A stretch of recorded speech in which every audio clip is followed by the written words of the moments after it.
আসসালামু আলাইকুম ভিউয়ার্স, সবাই কেমন আছেন? আজকে আমার মনে চাইলো একটু আম দিয়ে বড়া বানাই।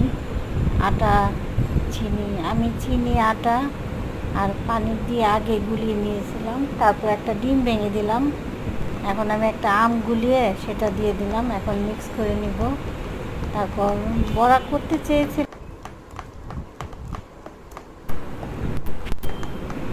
কিন্তু পূর্বেই এটাতে পানি একটু বেশি হওয়ার কারণে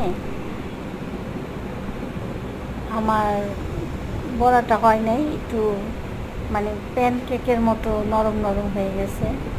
তো পরে আমার মনে হলো যে বড়া একটু শক্ত করলে ভালো হয়। আমি ডিম ভেঙে দেওয়ার কারণে এটা নরম হয়ে গেছে। তো তারপর খুব সুস্বাদু হয়েছে। আমি পুরোটা এইভাবে ভেজে নিলাম, তারপর উল্টিয়ে নেব। এখন এটা আমি আরেকটু লাল করেছি।